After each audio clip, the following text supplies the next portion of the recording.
مسلم معاشرے میں غلط فہمیاں بہت زیادہ بڑھتی جا رہی ہیں۔ نہ صرف غلط فہمیاں بلکہ شرعی مسئلے کو لے کر عجیب و غریب چیزیں لوگ جو آتا ہے منہ میں بیان کر دیتے ہیں۔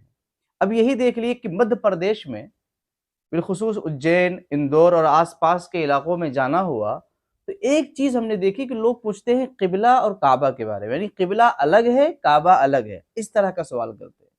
جب انہیں بتایا جاتا ہے کہ بھئی قبلہ ہمارا کعبہ ہی ہے تو وہ کہتے نہیں، ہمیں تو بتایا گیا ہے کہ قبلہ ادھر ہے اور کعبہ ادھر ہے۔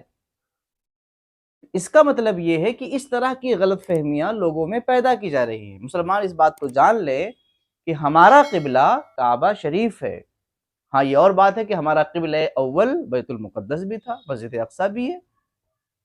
اسی کے ساتھ ساتھ ایک مسئلہ مدھیہ پردیش میں ہم نے دیکھا، وہ یہ ہے کہ اگر کسی مرد کا انتقال ہو جائے تو اس کی اپنی بیوی تو عدت بیٹھے گی ہی، بیوی نہ ہو یا ہو، اس کے گھر میں جو بہو ہوں گی ان کو بھی لوگ دوسروں کے گھروں پہ جانے نہیں دیتے، مخصوص دن تک ان کو روک کر رکھتے ہیں، کہتے ہیں کسی کی ڈیلی آپ جو ہے جا نہیں سکتے۔ یعنی اس طرح کے معاذ اللہ غلط فہمیاں لوگوں میں رائج ہیں کہ جس کا شوہر انتقال ہوا وہ تو عدت کرے گی، مگر اگر بہو کئی ایک ہے، لڑکیاں ہیں اور پوتیاں ہیں اس طرح کی جو شادی شدہ ہیں، تو ان کو بھی گھر سے نکلنے نہیں دیتے اور یہ سمجھتے ہیں کہ ہم شریعت پہ عمل کر رہے ہیں۔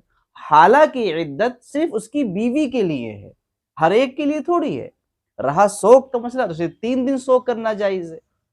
اسی طرح ایک تیسرا مسئلہ، تیسری غلط فہمی جو ہمارے یہاں عام ہے وہ یہ ہے، اور یہ باباؤں، جعلی باباؤں سے ہوئی ہے۔ گلی کوچے میں بابا بیٹھے ہیں، کئی انگوٹھیاں ہاتھ میں ہیں، بڑے بڑے بال کر لیے، عجیب قسم کا لباس پہن لیا اور بیٹھ گئے۔ اب ہوتا یہ ہے کہ اگر کسی بچے کا اچھا نام رکھا گیا، مان لے کسی بچی کا نام عائشہ ہے، فاطمہ ہے، خدیجہ ہے، اس طرح کے نام، یا پھر کسی بیٹے کا نام، کسی بچے کا نام علی رکھا گیا، عمر رکھا گیا، ابو بکر و عثمان رکھا گیا، اب وہ بچہ بیمار پڑے تو ماں باپ واقعی پریشان ہوں گے، دواخانے بھی جائیں گے اور دعا بھی کرانے کے لیے۔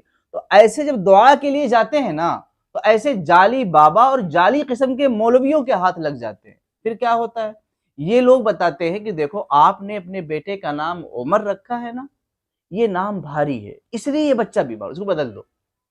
آپ نے اپنی بیٹی کا نام عائشہ رکھا ہے نا، یہ نام بدل دو، یہ نام بھاری ہے اس لیے آپ کی بیٹی بیمار ہو رہی ہے۔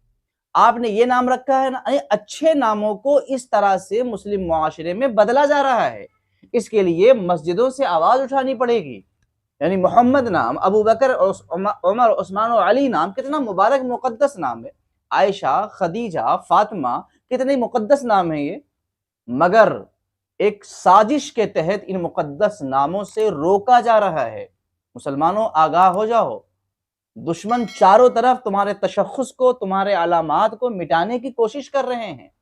لہٰذا ہم تمام جان لیں کہ یہ ایک وہم ہے، بلا شبہ بیماری اور شفا دونوں اللہ ہی کی طرف سے ہے۔ علاج کرائیں، پرہیز کرائیں، دعا کرائیں، دوا بھی کرائیں، مگر مبارک ناموں کو اس وجہ سے نہ بدلا کریں۔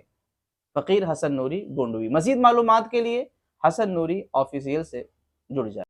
حسبي ربي جل الله ما في قلبي غير الله